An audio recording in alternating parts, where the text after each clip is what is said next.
When Caitlin walked into the Indiana training camp, the excitement was palpable. Everyone turned to look at her, filled with curiosity and hope. People started comparing her to the legendary Larry Bird, highlighting the high expectations and excitement surrounding Caitlin's game. Back in 1979, Larry Bird joined the Boston Celtics right after his college days at Indiana State. Before he arrived, the Celtics had just endured their worst season ever, finishing with a 23-59 record. But Bird's rookie season sparked a dramatic turnaround, with the Celtics achieving a 61-21 record and clinching the Atlantic Division title. This phenomenon became known as the Larry Bird effect. Could Caitlin Clark bring about a similar change for the Fever as Bird did for the Celtics? Last year, the Fever finished with a 13-27 record, and the year before, they had the worst record in the WNBA at 5-31. The potential for transformation is clear. Just as Bird took the Celtics from their worst season to division champions, Clark has the chance to revitalize the Fever. If she can replicate Bird's impact, she might lead the Fever back to playoff contention, something they haven't seen since Tamika Catching's last season in 2016. That's new to me. I think no matter what is going to happen, there's always going to be expectations and pressure on my shoulders and pressure on this team to be really good, and that's how you want it. That's exactly, we wouldn't want anything else. The excitement was palpable as the Indiana Fever kicked off their 2024 training camp at Gainbridge Fieldhouse. The familiar sounds of sneakers on the court, swishing nets, and teammates communicating filled Salesforce Court as the Fever returned for their first day of on-court action. Most of the team was there, including stars like Caitlin Clark and Aaliyah Boston, ready for an intense 2-day training camp. Head coach Christy Sides and her coaching staff wasted no time putting the players through their paces, evaluating their skills and chemistry.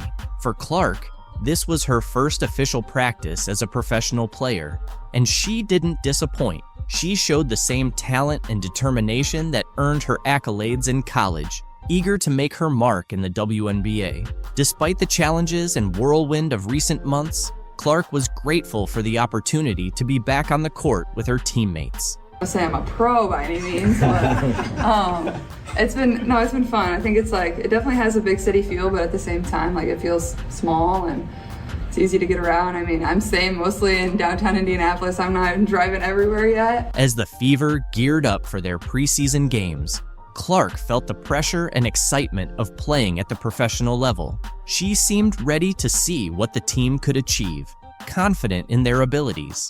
Caitlin Clark is set to make her WNBA debut with the Fever in the 3rd week of May, but she wants to remind everyone that she's human, not a magician.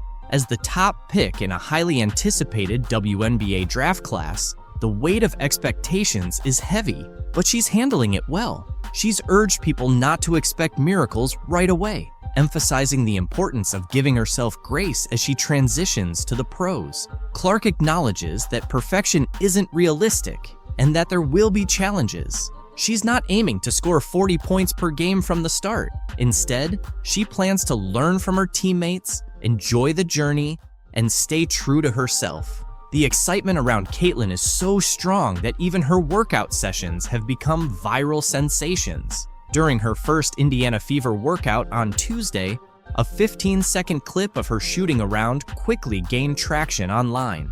As the #1 pick in the recent WNBA draft, Clark showed her skills by going a perfect 5 for 5 in the video. This impressive performance follows her remarkable college career, where she became the NCAA's all-time leading scorer with 3,951 points at Iowa. Fever's training camp has captivated fans more than ever. During a scrimmage, Caitlin impressed everyone by dribbling past a male player and nailing a three-pointer. A fan posted a video of the play online, dubbing it, "Caitlin Clark broke his ankle," due to how she faked out her opponent. Teammate Erica Wheeler cheered her on with a playful "bye-bye boy" as the guy tried to keep up and nearly twisted his ankle. Dick's Sporting Goods even chimed in on social media, praising Erica for her support. Erica, who has been playing in the WNBA for 9 years, has been a big fan of Clark's from day one. Despite being a star and the top pick by the Fever from Iowa, Clark is still considered a rookie. Erica noted, "She's one of the best players in the world right now, but she's so humble. She's always asking for advice and trying to improve." Clark understands there's a big difference between college and professional basketball, but she's ready for the challenge. She's excited about the faster pace of the WNBA, saying it suits her style. "The coaches here have been watching me for a while and have some great plays lined up," Clark said. "I feel like I'm in good shape since I just played in the NCAA championship game." She's been keeping busy with basketball and feels confident and ready to make her mark in the WNBA. As Caitlin's fame continues to rise, Indiana is also seeing a boost in new advertising partnerships. The Indiana Fever, influenced by Caitlin Clark's selection, recently signed a major ad deal with Indiana-based pharmaceutical company Eli Lilly. This partnership introduces jersey ads to the WNBA, following a trend seen across various professional sports leagues. Starting this season, Eli Lilly's logo will appear on the left shoulder of Fever jerseys, highlighting the growing collaboration between sports and business in the state. Pacers Sports and Entertainment CEO Rick Fuson expressed excitement about the partnership, emphasizing its potential to bring attention to important issues such as support for female athletes and community health initiatives in Indiana. Edub compared Indiana to Hollywood when we talked to her. I know the excitement has kind of followed you for a little while, but I'm curious your spin on that and Indiana in particular.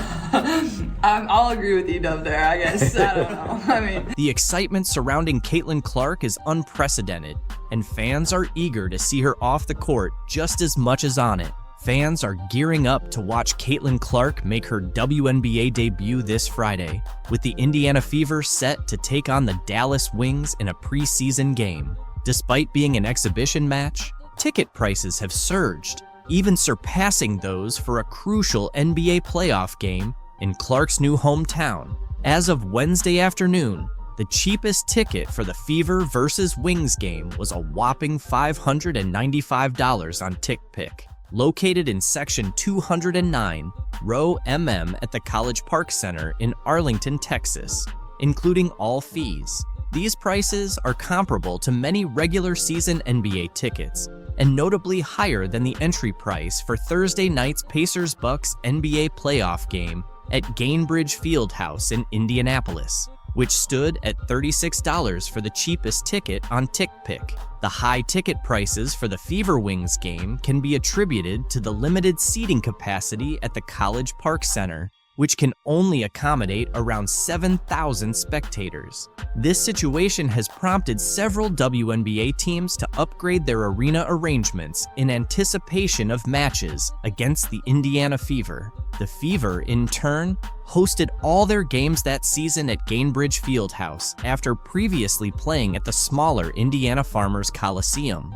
Other WNBA teams, like the Las Vegas Aces and Washington Mystics, also shifted their home games against the Fever to larger NBA-sized arenas to meet the demand from fans. The WNBA's Dallas Wings experienced a historic moment as they sold out season tickets for the first time in the franchise's history just before their preseason opener against the Indiana Fever on May 3rd. The anticipation surrounding Caitlin Clark's debut with the Fever fueled a surge in ticket demand, driving up sales for the Dallas team. Individual ticket prices for Clark's preseason debut ranged from $210 to $350, with some exceeding $1,000 in certain sections, according to UTA Tickets. The Wings also saw a significant increase in overall ticket sales revenue, with a staggering 220% rise, including an impressive 1,200% surge in individual ticket sales revenue.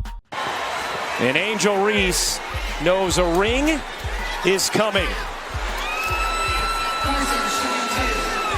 The trolls are acting without class and are trending on Twitter after LSU star Angel Reese taunted Caitlin Clark with John Cena's "You can't see me" gesture after their win.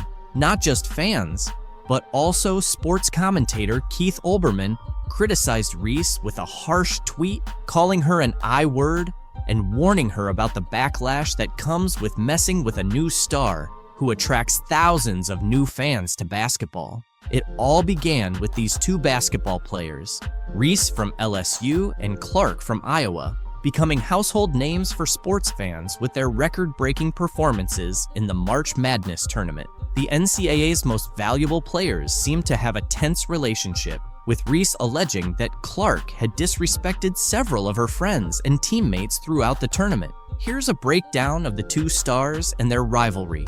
Reese and Clark faced off in the championship game, where Reese's LSU Tigers ultimately triumphed with a 102-85 win. In the game's final moments, viewers saw Reese respond to Clark's taunts, which drew significant online criticism. Reese mimicked Cena's "you can't see me" gesture and pointed to her ring finger, signaling their championship victory, all while staring Clark down. During their post-game press conferences, both players addressed the situation. Clark, displaying her sportsmanship, responded to questions about Reese's taunts by saying, "Honestly, I have no idea. I was just trying to get to the handshake line, shake hands, and express gratitude that my team was in that position." She emphasized the importance of holding one's head high and being proud of their achievements.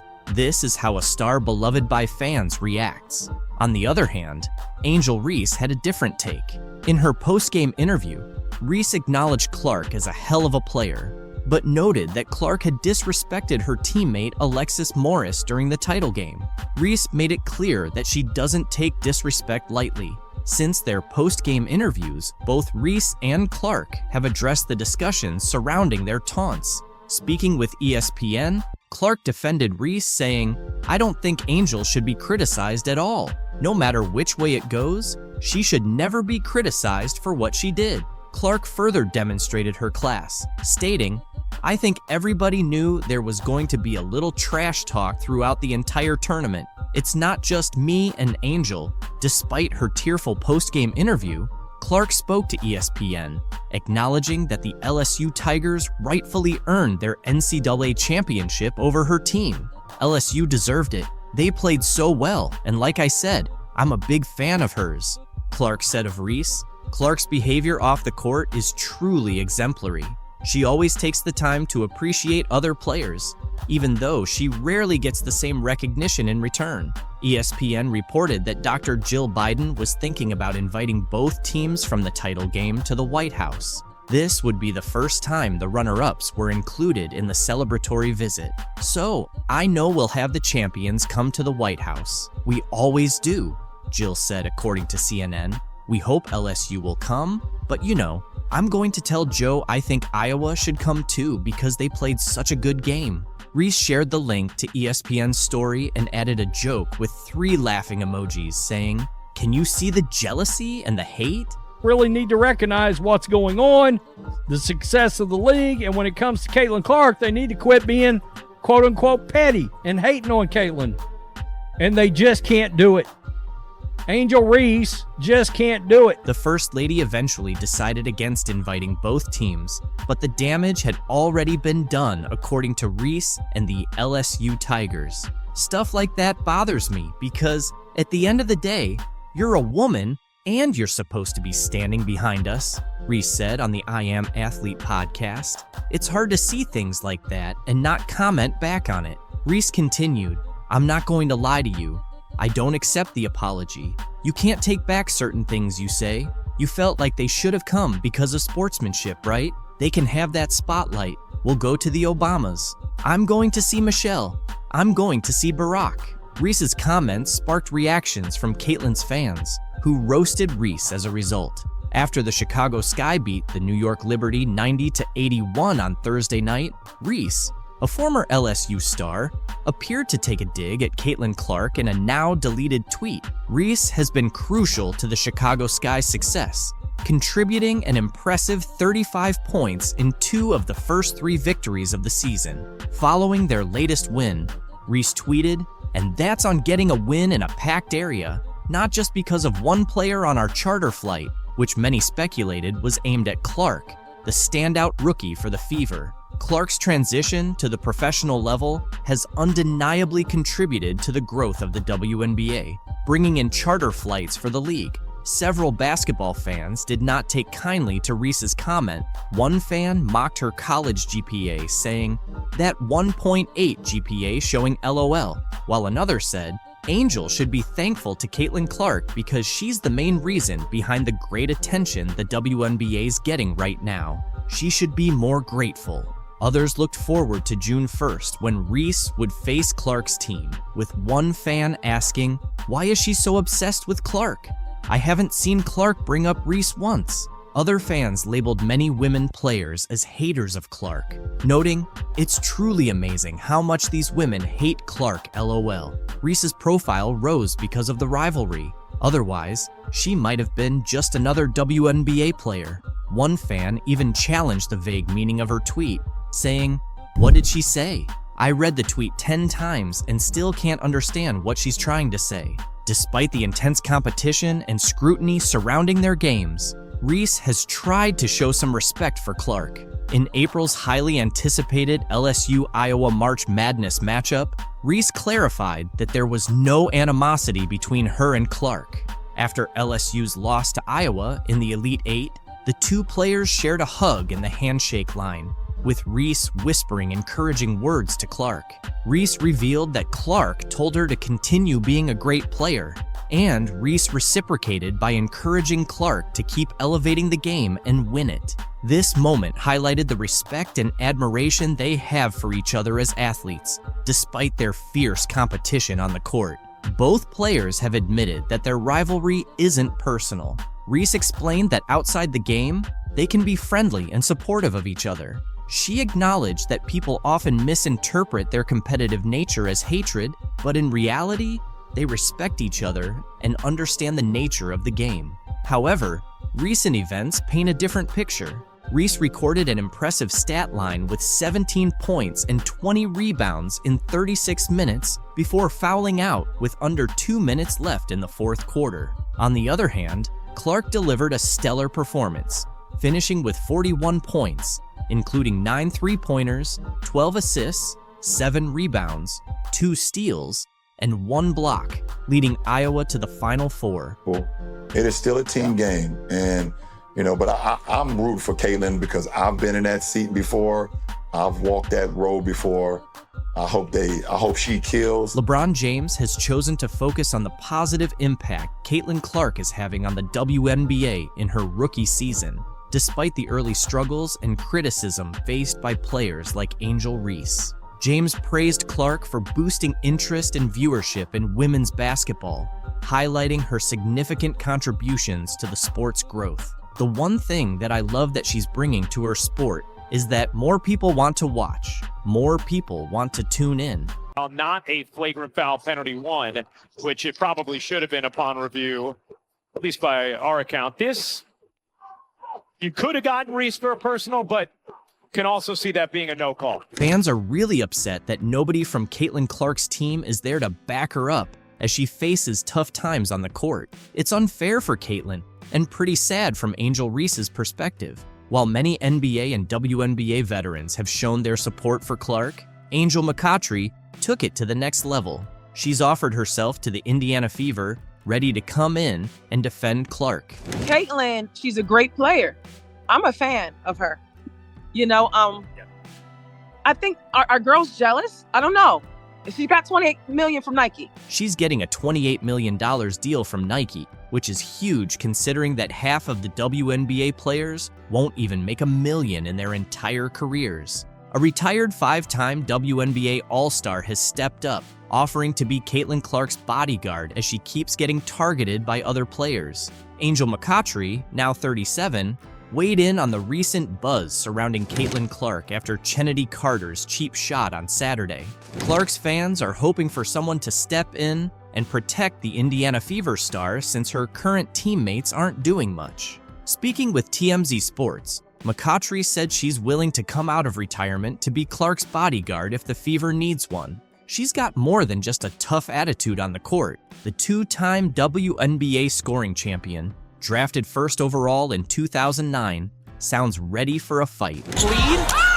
McAfee skying in, able to finish in the foul. Take care of your players, all of y'all, McAfee said. Take care of your players, all of y'all. I mean, I don't care who it is. McAfee said it boldly, showing her willingness to join the Indiana Fever to defend and support Caitlin Clark. Former NBA players and others in the basketball community have raised concerns about protecting Clark as some WNBA players try to gain a physical and psychological edge over her.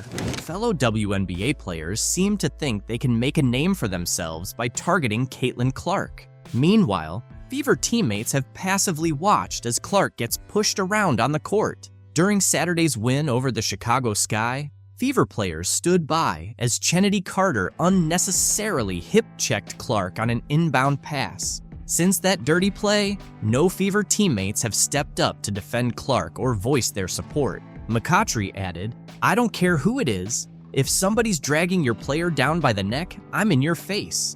What the hell are you doing? Hey, we could go have lunch later, but right now, we're competing. Don't grab my player like that." I'm gonna step up for you. Somebody get my teammate face. Here I am. Why is that happening, Angel? After receiving a lot of criticism from fans and veterans like McAfee, Indiana Fever players have shown their intent to fiercely defend rookie sensation Caitlin Clark. They've been facing a whirlwind of opinions accusing them of not safeguarding their star player. The #1 pick in the recent WNBA draft has endured a lot of physical play, sparking debates over her teammates' protective efforts. Kelsey Mitchell, one of the team's leaders, addressed these criticisms head-on after a recent practice, stating, "At the end of the day, not only is she human, but she's a 22-year-old kid. There are certain things she's going to experience over time," Mitchell said. She deserves to give herself some grace, and I think a lot of people around this world should too. And I think that at the end of the day, not only is she human, she's a 22-year-old kid. It's our job as a team to make sure she's covered from a standpoint of feeling mentally and physically safe. Obviously, we want her to feel at home all the time, stressed Mitchell. She's going to transition. There's going to be things that she's just going to experience that comes with time. And I think that the world should give her some grace. I really do. And I think that's our job as a team to make sure that she's covered from the standpoint of feeling mentally and physically safe, obviously. But psychologically, we want her to, at the end of the day, she got to go home and sleep. So that's our deal. We want her to feel at home all the time. The backlash intensified after a controversial incident involving Chicago Sky's Chennedy Carter during a heated game. Carter shoved Clark to the ground, and the Fever players were criticized for their slow response and lack of confrontation towards Carter's antics. Angel Reese and other Sky members even applauded the cheap shot, highlighting the contrasting reactions between the two teams. This behavior has alarmed many, including politicians. Indiana Representative Jim Banks is demanding answers from the WNBA to ensure Clark is protected from such incidents. Banks sent a letter to Kathy Engelbert, the WNBA commissioner, seeking details on the league's plans to safeguard Clark. In his letter, Banks praised the increased fan interest in women's basketball that Clark has generated before referencing Carter's seemingly unprovoked foul. He also mentioned that the foul was visibly cheered on by Carter's teammate Angel Reese. While acknowledging the state's familiarity with tough basketball, Banks described the incident as a cheap shot that could have resulted in an injury and should not be tolerated. He criticized the lack of punishment for Carter beyond a retroactive upgrade to a flagrant foul and some unrelated fines for missing media appearances. To Banks, this indicates that the WNBA isn't holding hostile players accountable or enforcing their own rules of sportsmanship. Banks posed several questions to the commissioner, including what steps the WNBA is taking to curb excessive physical targeting of specific players, whether individual organizations will be held responsible for allowing players with histories of violence to target their competitors,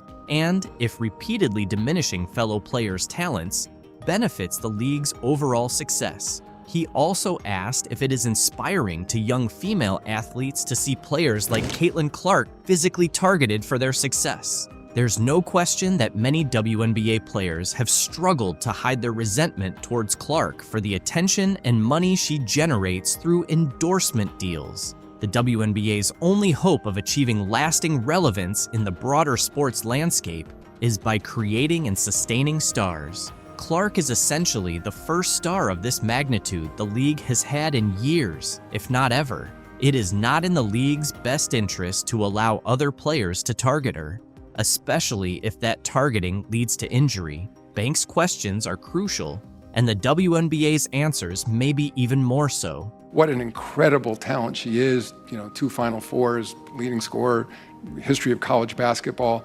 So I look forward to watching her ongoing development in the league. But the response to this letter from the WNBA commissioner is epic. Speaking at his usual press conference ahead of the NBA Finals on Thursday, League Commissioner Adam Silver addressed the flagrant foul by Chicago Sky guard Chennedy Carter on Indiana Fever player Caitlin Clark last weekend. He called it a welcome to the league moment, adding that it's nothing new in basketball. It's nothing new in basketball that there's sort of welcome to the league moments. Carter's off-ball foul against Caitlin Clark on Saturday has sparked an outcry from critics, who argue that Carter appeared to go out of her way to throw her hip and shoulder into Clark, who had her back turned and fell to the ground after the foul. Silver addressed a wide range of topics, including Clark's rising stardom in the league, the future of the WNBA, and an upcoming media rights deal. Of course, I want to see Caitlin Clark treated fairly and appropriately in the league, Silver told reporters. I would say it seems like she can take care of herself. She's a tough player. Of course, I want to see Caitlin treated fairly and appropriately in the league. I would say it seems like she can take care of herself. She's a tough player. Following the foul on Saturday, Clark told reporters she was doing her best not to let it get to her. I think at this point, I know I'm going to take a couple of hard shots a game, and that's what it is. I'm trying not to let it bother me and just stay in the game and focus on what's important, because usually it's the second person that gets caught if you retaliate. Silver called the passionate interest in Clark, as well as her rivalry with Chicago star player Angel Reese, very healthy for women's basketball and the league. I think ultimately this is very healthy for women's basketball in the WNBA. It's generating a lot of extra interest, Silver said. To be fair to the other players and Commissioner Kathy Engelbert, this didn't just start this year. He noted that while the WNBA has had several star players in recent years, Clark has significantly increased interest in the league. It's generating tremendous additional interest. In fairness to the other players and in fairness to Commissioner Engelbert, this didn't just start this year. Certainly, we're seeing an acceleration of it with Caitlin, but many individual stars who came in this league in the last several years, and then again, I've been with the league for a long time, so I was there the early days with Val Ackerman, and of course David Stern when we developed the WNBA. If you look back at our original business plan from 28 years ago, we didn't anticipate it would take this long to achieve the level of popularity we're seeing now, Silver said. Ultimately, I don't want to make too big of a deal about one player or one call. However, the growing rivalries in professional basketball, both between teams and individual players, can be beneficial for the sport, he continued. If you went back and looked at our original business plan from 28 years ago, we didn't think it would be such a long timeline to kind of break into the sort of popularity we're seeing now. So ultimately, I don't want to make too big an issue about one particular player, one particular call, but I think the burgeoning rivalries in professional basketball, you see rivalries obviously among clubs, but also among individual players too. And I think that can be ultimately good for the sport. Earlier this week, ESPN host Pat McAfee apologized for referring to Clark as a white bee. I utilized the words white bee to describe Caitlin Clark as being the superstar.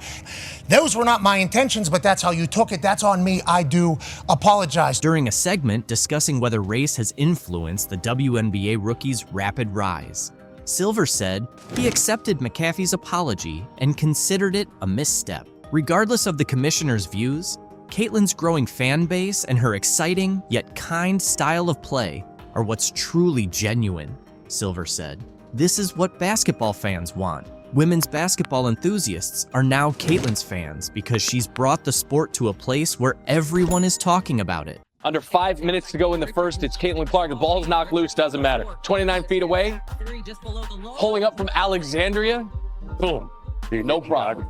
Caitlin Clark just delivered the explosive performance we've all been waiting for. She nailed 7 3-pointers and scored over 30 points in front of a packed crowd of more than 20,000 fans, turning a dream scenario into reality for us supporters. In this remarkable game, Clark became just the second rookie in WNBA history to hit 7 3-pointers and reach a career-high 30 points. She matched Crystal Robinson's rookie 3-point record from 1999 and surpassed Tamika Catching's record of 6 from 2002, setting a new franchise record for the most 3-pointers by a rookie in a single game. Her standout performance not only led the Indiana Fever to an 85-83 victory over the Washington Mystics in the Commissioner's Cup, but also won over fans who had seen her struggle in earlier games. Moreover, she silenced critics who doubted her ability to adjust to the WNBA standards. The game, which was moved to Capital One Arena to accommodate the high demand to see the top draft pick, saw Clark shine in front of a record-breaking crowd of 20,333. This was the largest attendance for a WNBA game since the 2007 finals and the second best performance since 1999. Clark also added 8 rebounds, 6 assists, and a career-high 4 steals to her impressive stats. At this time 1 week ago, we were gearing up for Caitlin Clark to go against Angel Reese for the first time in their WNBA careers. And by the time the Fever Sky game was over, the conversation had changed to Kennedy Carter's foul on Clark, a foul the WNBA would later upgrade to a flagrant foul 1 the very next day, and it was a foul that launched 1,000 takes. Caitlin Clark has made history as just the second rookie to score over 30 points, grab more than 5 rebounds, dish out over 5 assists, and hit more than 5 3-pointers in a single game.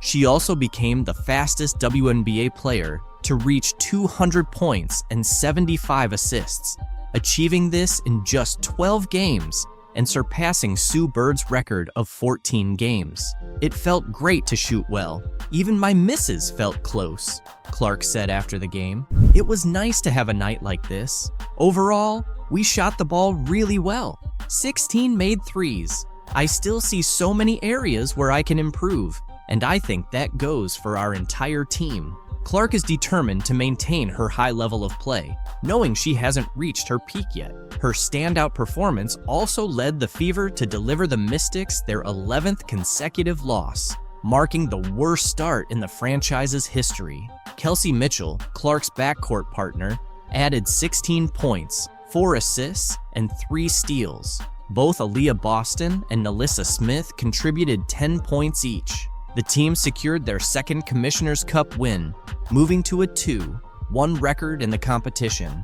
However, despite her impressive performance, Clark is still dealing with some rookie challenges, including leading the league in turnovers. She had 8 more turnovers in this game, bringing her season total to 67. Interestingly, she matched her career high of 30 points from May 28th against the Los Angeles Sparks. Along with her 6 assists, 8 rebounds, and 4 steals, she made 7 of 13 3-point attempts, tying a WNBA rookie record, and hit 5 consecutive shots from beyond the arc in the second half.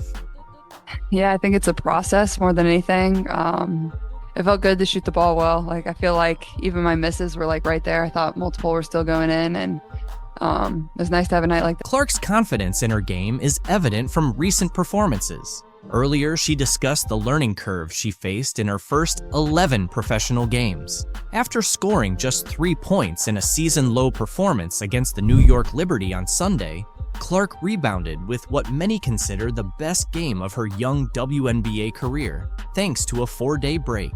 During this time off, Clark mentioned that the Fever took the opportunity to refine their set plays and practice against ball screen blitzes that had been challenging them. Against the Mystics, Clark found space to create off those screens, explaining, "As a shooter, once you see 1 or 2 shots go in, the basket just seems bigger and bigger." Indiana head coach Christy Sides noted that the strategy to get Clark more action off screens was deliberate, aiming to reduce her workload.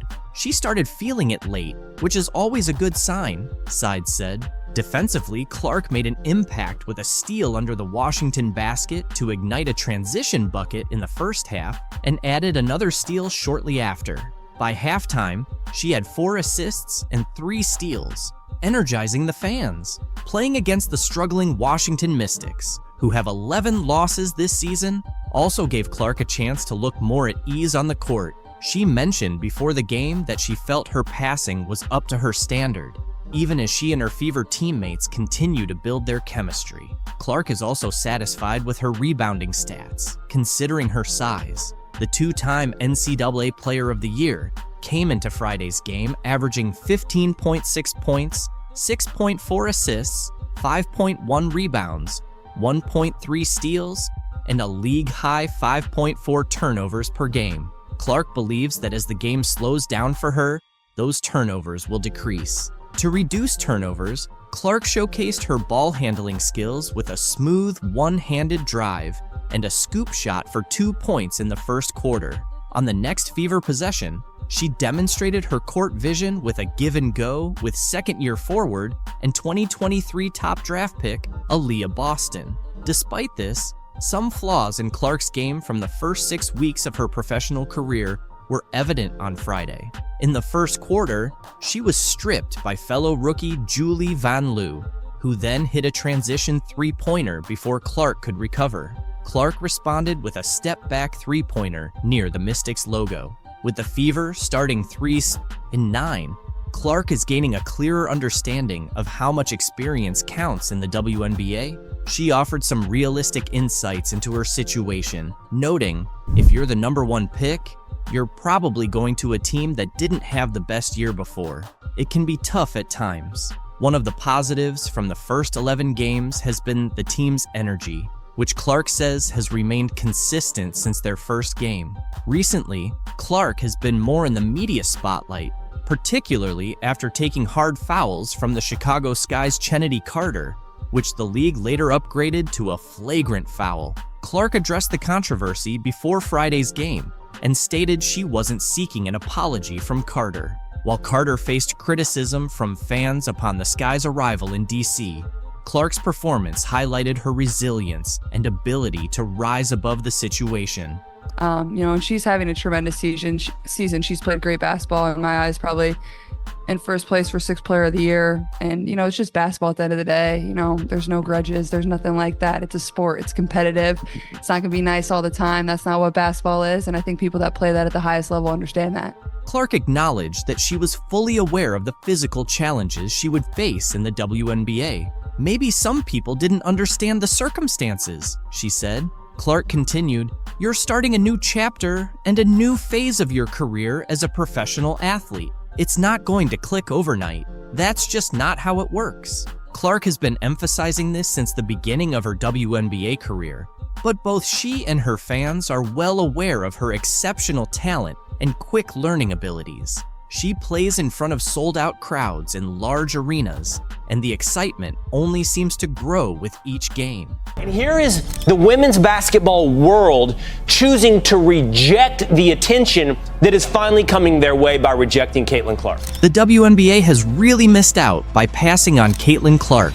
She's not just any rookie, she's the most exciting thing to happen to the WNBA, NCAA, and women's basketball in general. But here's an intriguing twist. She got left out of the Team USA women's basketball roster. Talk about a major surprise for 2024. Look, let's be honest, most people didn't even know they had women's basketball in the Summer Olympics. Now you have a chance to do this, and you don't take it, so here. In basketball, having top-notch skills and fierce competitiveness can overshadow even the biggest teams worldwide, and Caitlin Clark embodies all of that. So, what could be behind Team USA's decision not to include the Indiana Star rookie? First, let's take a look at Clark's performance in her rookie year with the WNBA. Despite the Indiana Fever's 3-for-29 season, Clark shined individually, averaging 16.8 points, 6.3 assists, and 5.3 rebounds. Her performance and impact are unprecedented for a rookie in the WNBA. So why isn't she on the Team USA roster? Experience can't be the excuse.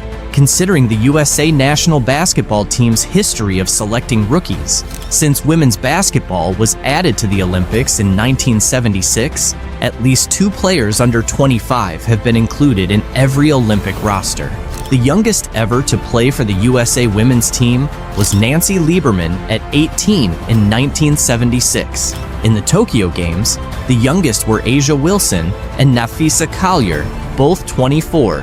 Additionally, there's a precedent for including the top WNBA draft pick in Olympic years, such as Diana Taurasi in 2004, Candace Parker in 2008, and Breanna Stewart in 2016.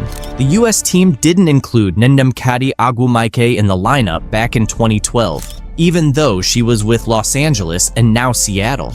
Now, Caitlin Clark finds herself in a similar situation.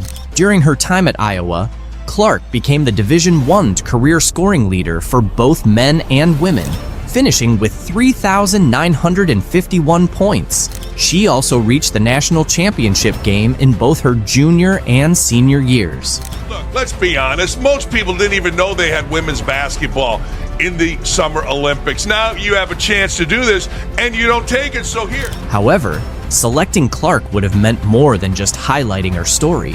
It would have introduced Olympic viewers and readers, many of whom aren't avid sports fans or haven't seen a women's Olympic basketball game, to the entire U.S. team. If you hadn't seen Breanna Stewart in her previous Olympic appearances, you would have tuned in this summer because of Clark's star power. The same goes for Brittany Griner.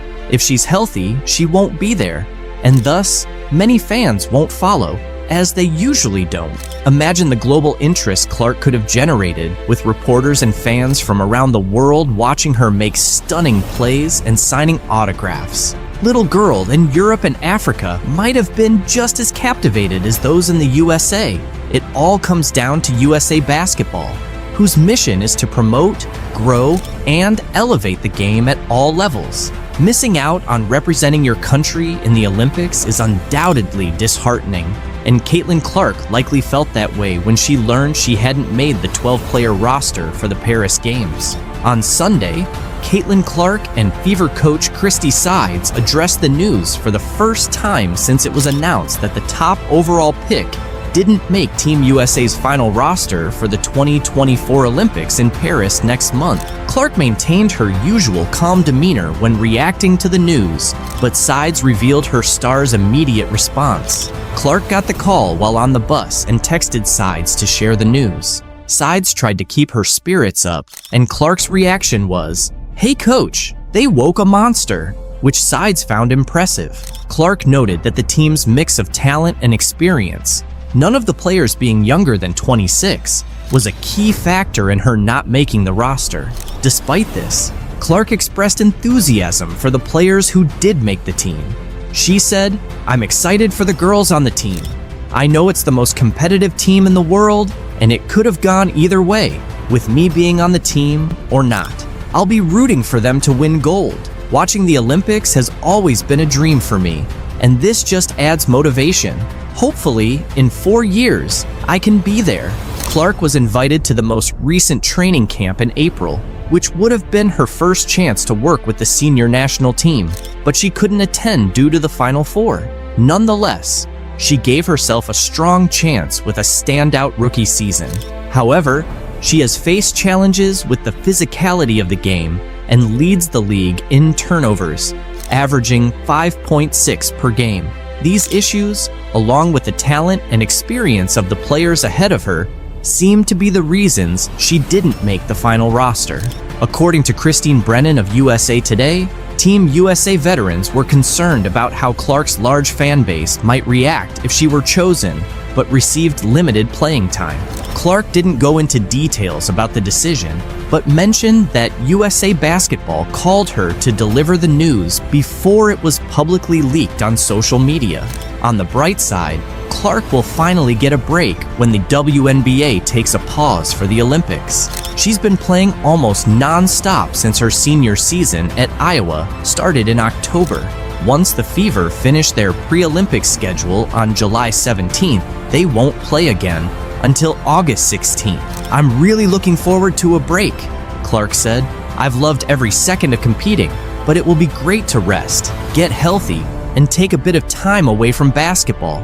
It'll be nice to find some peace and quiet for myself. There's a slight chance Clark could still join the team as an injury replacement. Notably, Chelsea Gray, who was selected, hasn't played in 8 months due to a foot injury, and it's unclear when she'll return. As one of the top playmakers, Clark could be next in line if Gray isn't back in time. However, Clark is focusing on the Fever and their effort to climb out of the 11th seed. If USA Basketball needs something, I have a good relationship with them. But the 12 players they've selected are really great, Clark said. I think they're in good hands. Cheryl Reeve is a great coach, and the selection committee did a really good job. Some media personalities suggest that not making Team USA could turn out to be a blessing in disguise for Clark. Jamel Hill, formerly of ESPN, suggested that not competing for the gold medal might actually be beneficial for Clark. In just a few weeks, Clark transitioned from college basketball to becoming a professional and dealing with a demanding schedule.